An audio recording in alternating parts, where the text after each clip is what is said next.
everybody mute?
Good morning, and welcome to the First Parish in Framingham on this cool but getting a little bit warm fall morning.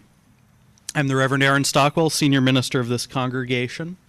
First Parish in Framingham is a welcoming congregation. It doesn't matter your race, your age, your gender, identity, your abilities, your beliefs, how you're watching the service, if you're in person or online. We celebrate and welcome all of who you are, no matter who you are or where you are on life's journey. You are welcome to this beloved community. Of course, a special welcome to any newcomers and guests today. If you are visiting us for the first time, it's so wonderful that you're here. Be sure to sign up. We'll get you some more information at the back. And also, folks who have been here a while, if you see someone new or you haven't seen in a while, please be sure to greet them as well. Also, a special welcome to all of those who are joining online. Let's actually take a moment and wave to the camera. It's right over there. And so everyone who is joining us online is also properly greeted. It's so good to have all of you with us in virtual and in-person ways, or if you're watching the service a little bit later this week. As I said, First Parish in Framingham is a welcoming congregation. These next 2 years, we are also a teaching congregation. Elizabeth Murphy, a seminarian enrolled at Meadville Lombard Theological School in Chicago, is our ministerial intern these next 2 years. Today, Elizabeth preaches her first sermon here with us. These first few times, I will be co-leading services with her. Dear ones, this congregation has gathered together since 1701. 320 years of good times, times of joy, sad times, times of sorrow. Think of all that change. Names and faces, ministers and congregants, buildings and liturgies come and go, but what remains is the love that keeps calling us back. So welcome, everyone, to the First Parish in Framingham.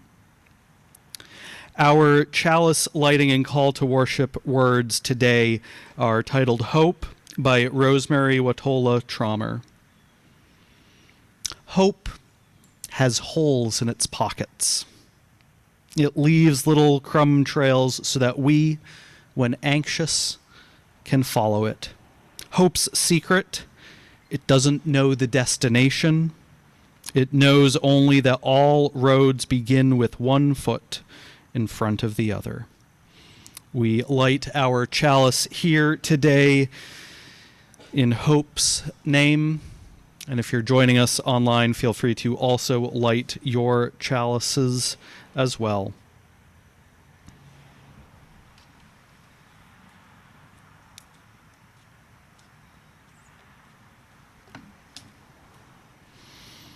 And now Vicky will sing for all of us our sung affirmation.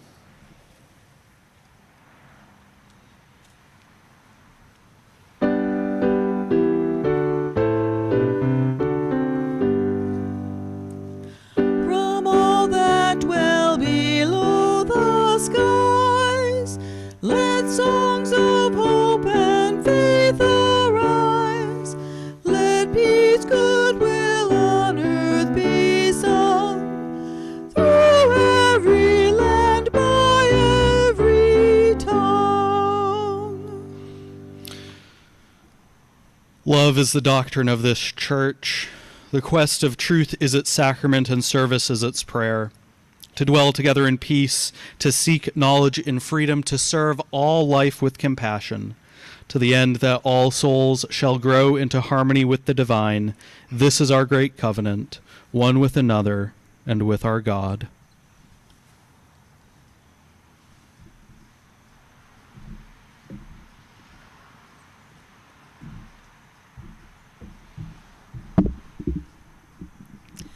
This morning's story is adapted from a children's book by Ashley Spires called The Most Magnificent Thing. And as it transpires, there was a girl that woke up one morning and said, "Today, I'm going to build the most magnificent thing." And she had it in her head. She knew exactly what it looked like. She knew exactly how it was going to work. And the good news is that she was really good at making things. So this wasn't going to be too much of a trouble. She woke up, she grabbed her paper and her crayons, she drew out her blueprints, she hired her dog, who happened to be her best friend, as her assistant, and she got to work. Opened up her toolbox, assessed what was inside, and started building. And at first, things were going quite well.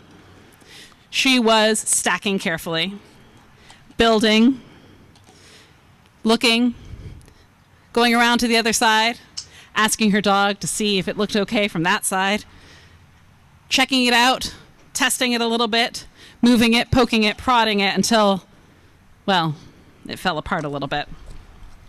No worries. She was an inventor, a builder. She knew that things didn't always happen on the first try, so she went back to her toolbox. And out she pulled out a few more things that she thought, this is the ticket. This is how I shall make my most magnificent thing. And so she got to work, steadfastly balancing, tweaking, twisting, turning, moving things about, and at last it was finished. And so she looked at it from one side and then from the other, and she realized that wasn't at all what she had in her head. That was not the most magnificent thing. In fact, it was absolutely useless. And down it went. But she went back to her toolbox. And in it, she found just the ticket, just the thing that was going to make this work. And so she pulled it apart, and she assembled, and she looked, and she grabbed, and she started to get a little bit angry and a little bit frustrated because things just weren't quite going the way she had planned the most magnificent thing to go. And so she tweaked, and she turned, and she started to go a little bit faster and maybe a little bit angrier. And there she was, trying to get the things to go exactly where she wanted them to go, and ow! She slammed her finger. She thought, forget it. This is not going well at all. And so her assistant, her dog, suggested perhaps a walk was in order. So off they went to clear their heads. She moved away, and off she took a long walk with her best friend on her leash.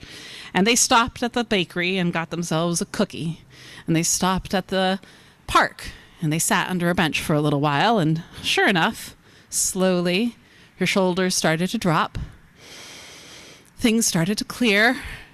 The fog which had descended upon her in the building of the most magnificent thing finally started to lift. And so she wandered back to where she had been building, and there in front of her lay all of the most magnificent flops that she had ever built.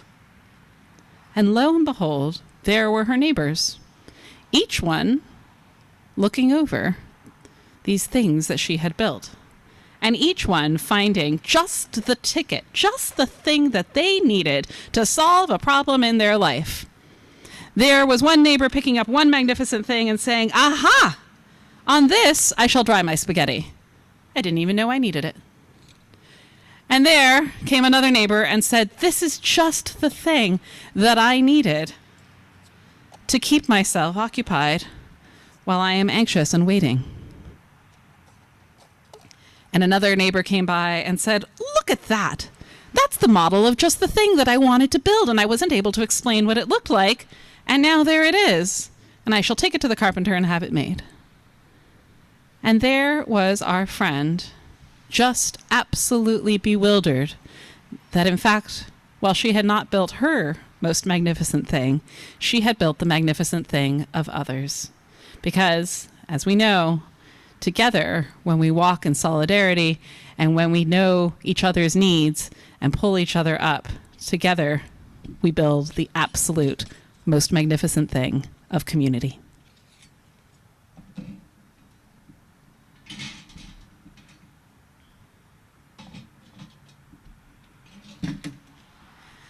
And now, for those who are young or young at heart, we're going to be heading off together down this path, down to the walk behind us with some traveling music for our RE classes this morning.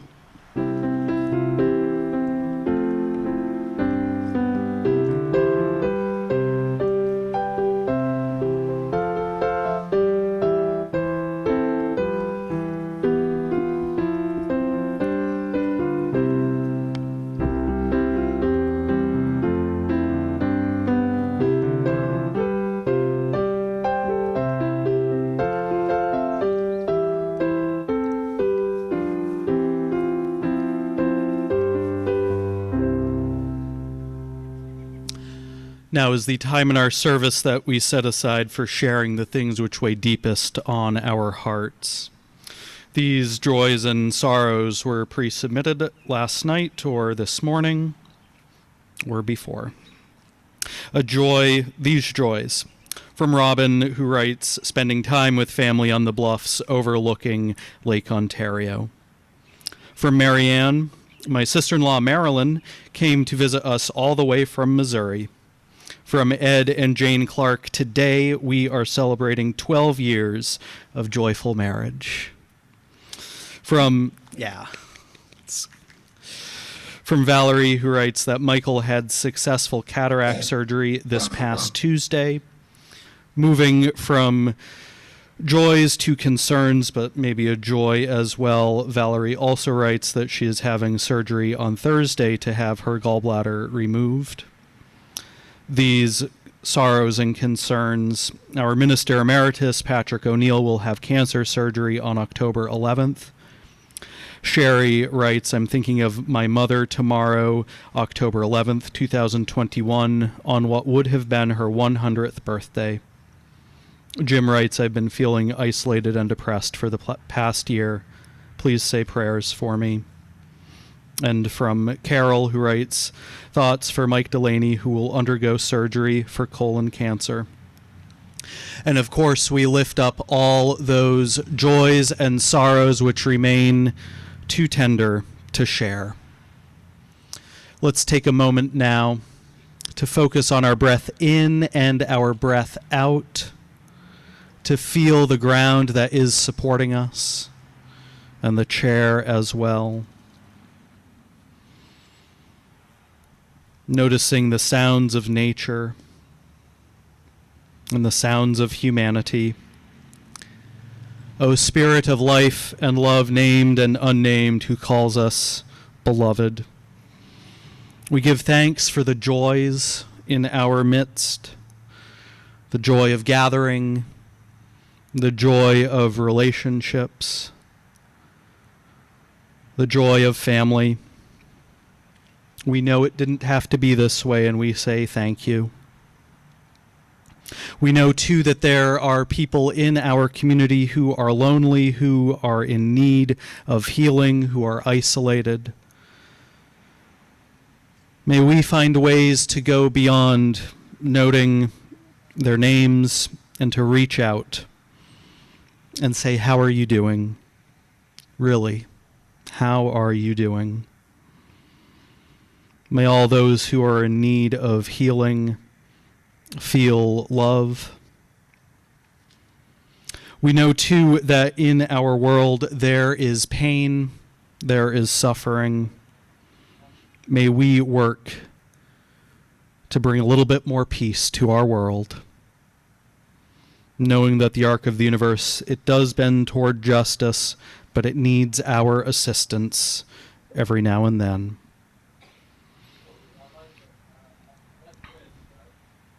And of course, because we are human, we fumble and fail with our words. We say things that we didn't mean to say. We put up barriers between our authentic selves, our loved ones, and perhaps the divine. May we always find ways to move back into right relationship. I say these words and do all things for love's sake. Let's take a moment now to sit in the quiet of this gathering space so that we might rest or listen or simply do nothing for a minute. How often do we get that chance?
Amen.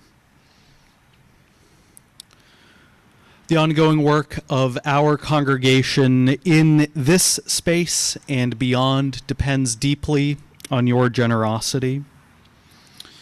Brendock Lovely writes, "Let there be an offering to sustain and strengthen this place, which is sacred to so many of us, a community of memory and of hope, for we are now keepers of the dream." At the back of our gathering space, on the table that has flowers on the tablecloth, is our offering plate.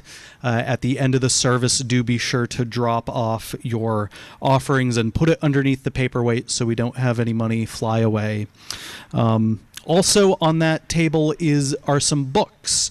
Lauren and Susan at the end of the service would love to tell you more about what those books are. They're part of a book project that I think you already received more information on.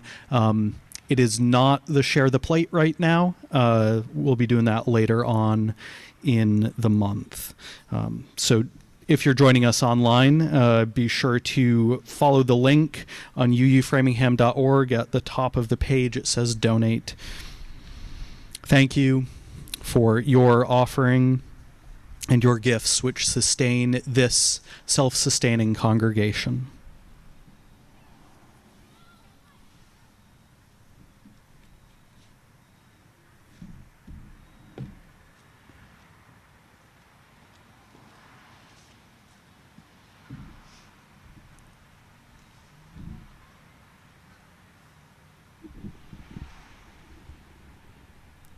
There we go.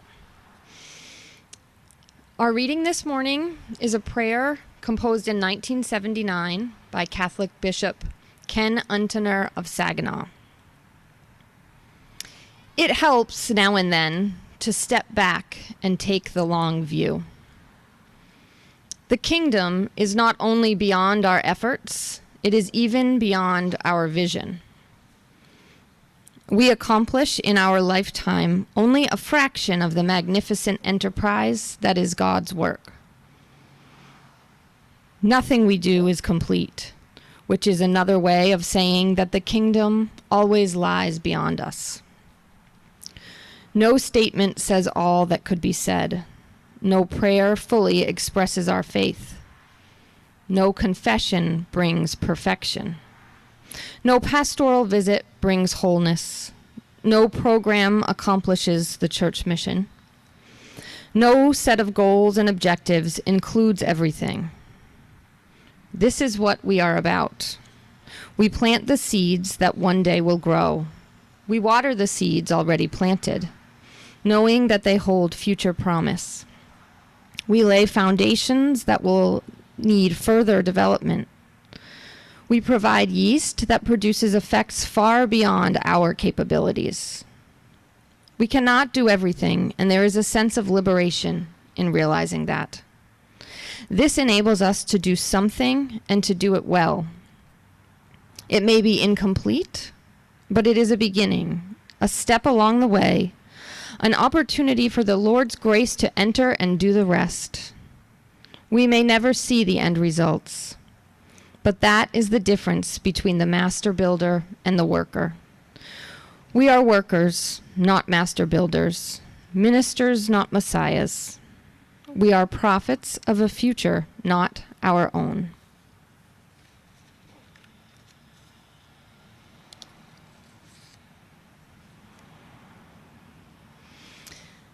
As today is my first time preaching here at First Parish, it feels important to share with you a little bit about myself and the road that brought me here to be standing before you all today. And by that, I don't mean Route 495 or the Mass Pike. When one starts seminary, as I did 1 year ago, ministers and more seasoned seminarians are quick to acknowledge just how deeply raw and personal the learning ahead will be. And it's true.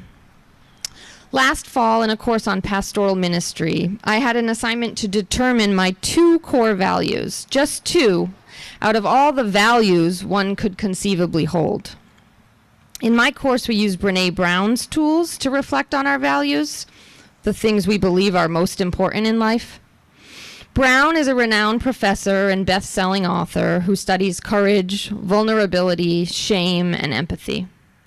She argues that we will never fully live into our values if we cannot even name them. So starting with a list of over 100 potential values, I crossed out some, circled others, then made them kind of compete for the top spots. At first this felt foolish, but soon the wisdom emerged. When I was finished, I did understand myself just a little bit more. Hope and community are my top 2 values. These cards, created with magic markers when I finished that exercise, have been posted above my desk ever since. Hope and community have always shaped my thoughts and actions, though I'd never recognized them in this way. Seeking them out, mostly unknowingly, has led me here today. 3 or 4 years ago, I didn't have my core values scrawled above my workspace, and I certainly didn't plan to go to seminary. I didn't even go to church. My children were 13 and 11. My husband was commuting 60 miles from our home in Dartmouth, Massachusetts to Boston every weekday.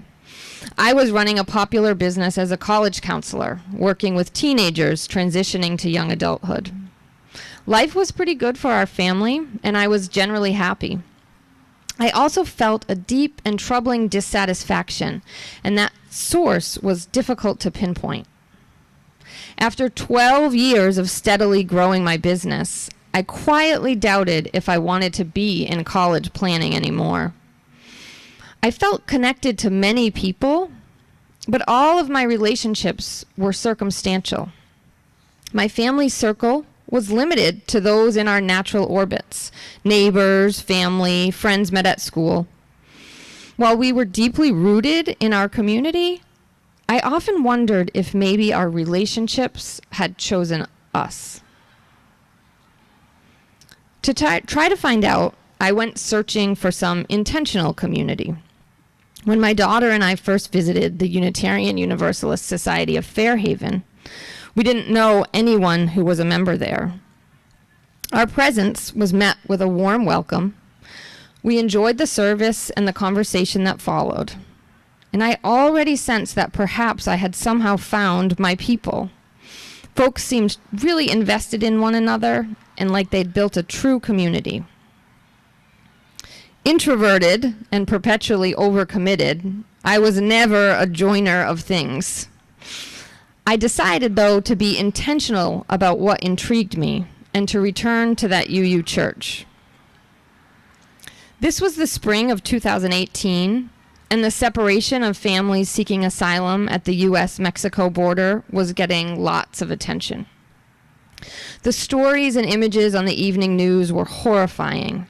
As a parent, such crippling loss was all too easy to imagine.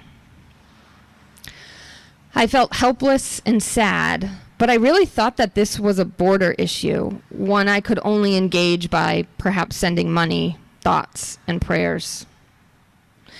One Sunday, the church newsletter included an invitation to discuss immigrant justice. I marked my calendar.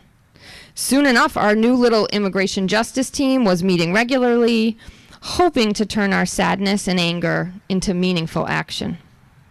We completed trainings from the American Friends and the UU service committees. Their Changing Systems, Changing Ourselves course focused first on anti-racism and then on accompaniment, which is my focus today. To accompany means simply to go alongside. But when it comes to immigration justice, accompaniment has a very specific definition. According to the Justice Power Network, accompaniment programs promote the rights and dignity of immigrants and challenge power dynamics in immigration decision-making spaces. They provide emotional and physical solidarity to those navigating the system and signal to the government that immigrant allies are watching. Accompaniments provide a space to journey alongside immigrants as they navigate a complicated, often terrorizing system. To me, accompaniment has come to mean being along for the ride, whatever that may be. Accompaniment was also my invitation to both hope and community. I live just outside the city of New Bedford, which is home to a large Central American immigrant population. People with active immigration cases must travel regularly to ICE, the Immigration and Customs Enforcement Office, in Burlington, Massachusetts. In typical weekday traffic, that drive takes nearly 3 hours from New Bedford. There's no public transportation option, and most folks don't have access to cars.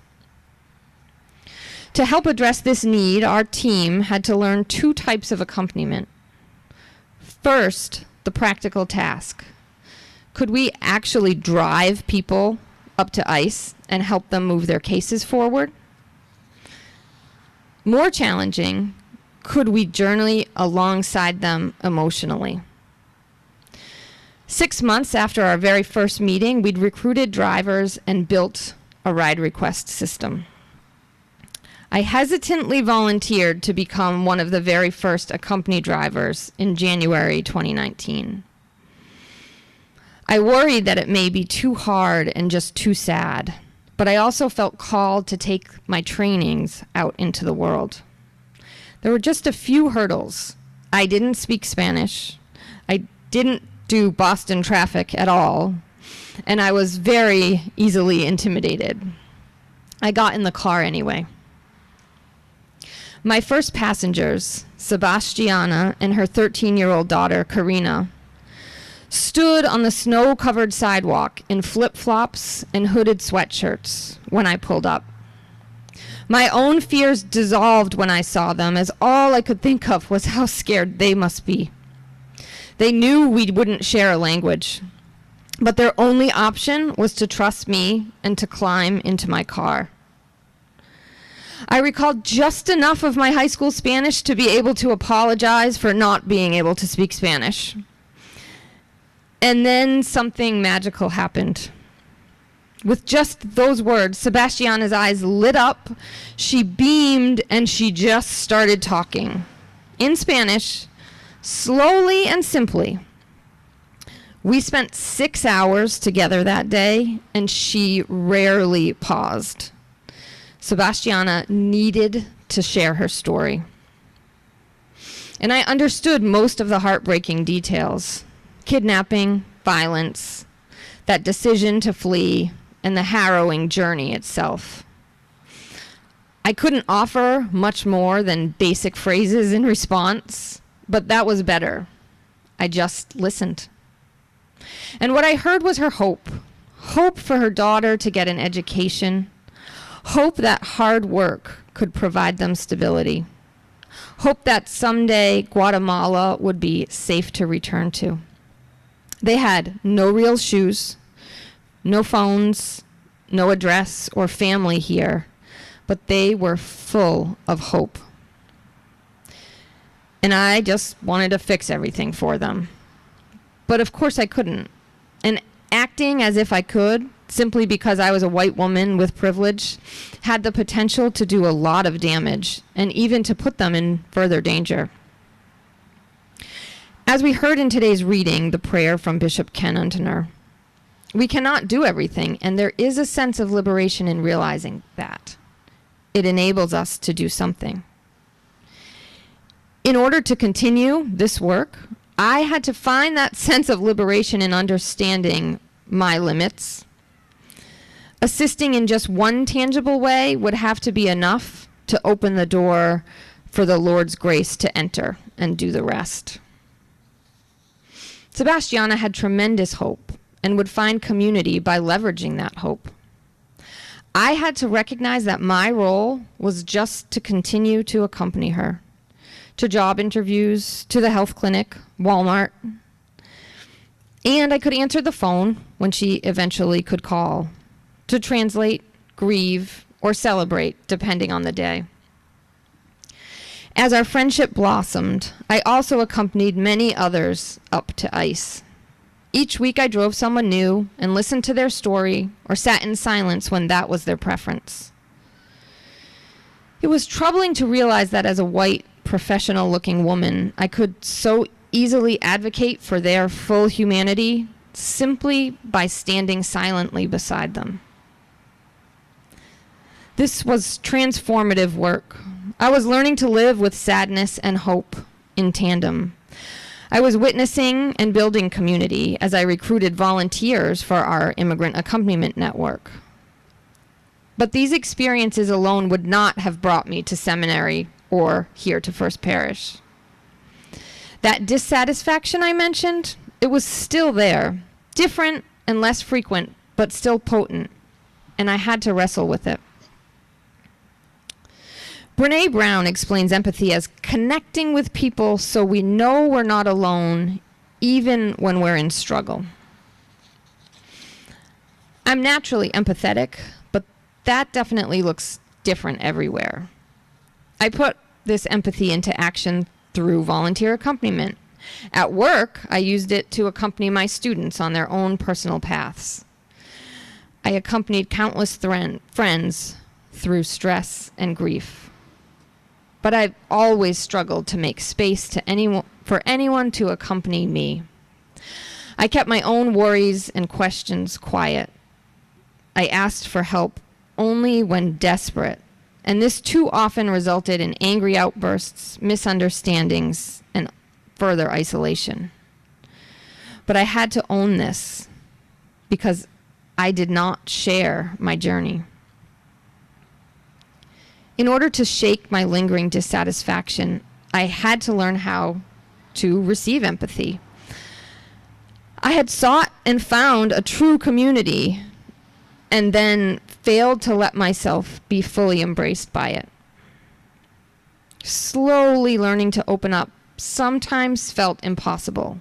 It was just not my nature, and it seemed easier to keep quiet. But I was persistent in my practice. My confidence grew as I realized others may have had few answers, but were eager to listen, to accompany me. And I felt a burden lift when I first spoke of a new future I envisioned. I left my business, continued my immigrant accompaniment, and pondered a growing call to ministry that I felt most deeply, not in the church sanctuary, but in that gridlocked traffic on I-95. Finally speaking my truth and letting others in, my dissatisfaction began to dissipate. Answering the call to UU ministry and starting seminary didn't mean I never felt lonely, unsure, or dissatisfied again. Every day presents its struggles, and my wise colleagues who warned me about the challenging, introspective nature of the curriculum were certainly correct. Still, the learning is invaluable. And so, my friends, here's what I hope you remember. When we commit to understanding our values, of trying to know what guides us, we can find those values woven throughout our own histories, learning more from our past as we live fully into our present. Can we engage deeply with every single person who crosses our path? No. But we can look up more often and seek more opportunities to connect. We can be intentional about both offering and seeking empathy and accompaniment. And in doing so, we can open ourselves to new possibilities, new relationships, to hope and community. Sharing the journey alongside one another changes our hearts, our minds, our worlds. We just have to make space beside us for whomever may appear. May it be so. Amen.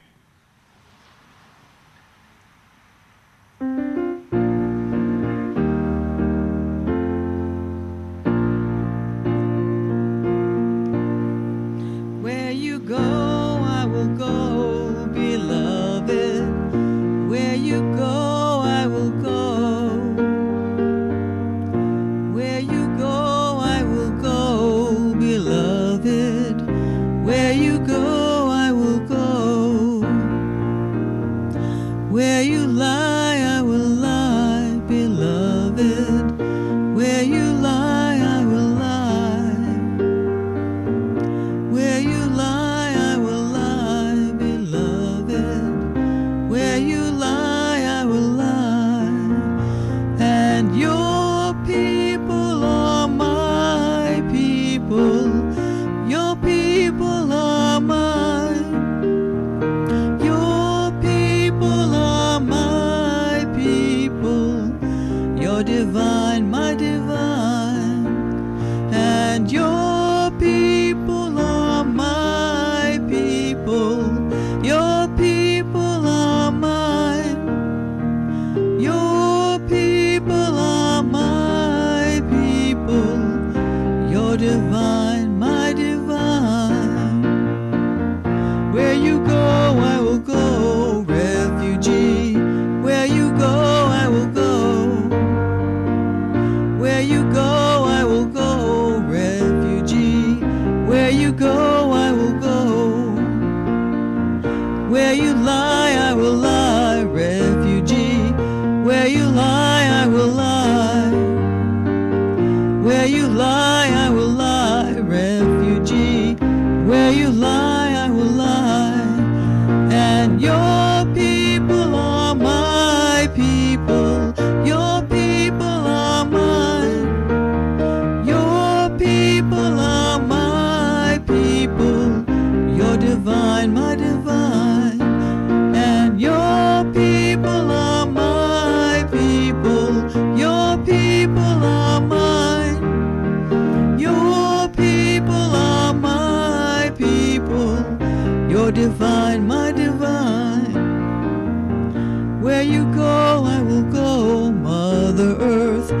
Where you go, I will go.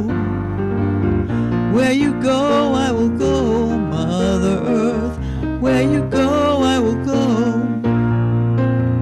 Where you lie, I will lie, Mother Earth. Where you lie, I will lie. Where you lie, I will lie, Mother Earth. Where you lie, I will lie. And your people are my people. Your people are mine. Your people are my people. You're divine, my divine. And your people are my people. Your people are mine. Your people are my people. You're divine, my divine. Where you go, I will go, children. Where you go, I will go.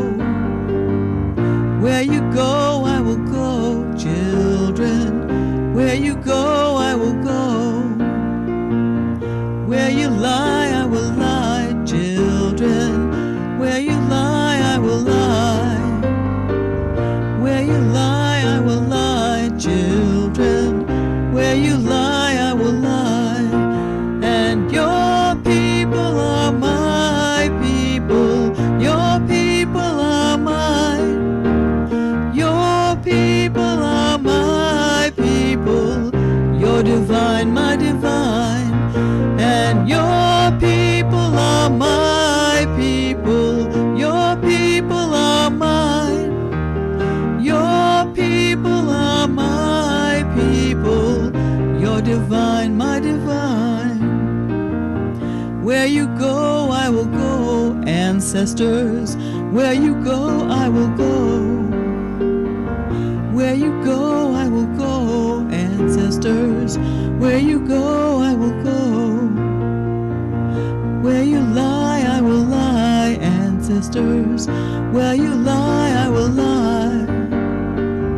Where you lie, I will lie, ancestors. Where you lie, I will lie. And your people are my people. Your people are mine. Your people are my people. You're divine, my divine.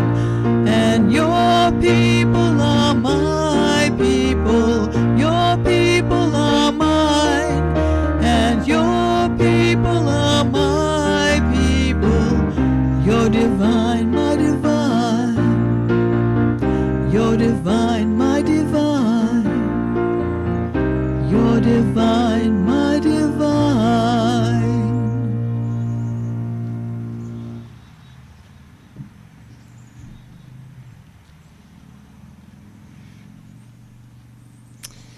Thank you all for being with us today. That was beautiful. Whether you're here in Greeley Courtyard or on Zoom, as we prepare to go in peace and savor the rest of this Sunday, we consider these words from Unitarian Universalist Reverend Dr. Wayne Arneson. Take courage, friends. The way is often hard. The path is never clear. And the stakes are very high. Take courage, for deep down, there is another truth. You are not alone. And now, as we extinguish the chalice, I invite those of you joining on Zoom to do so as well and share. I carry the flame.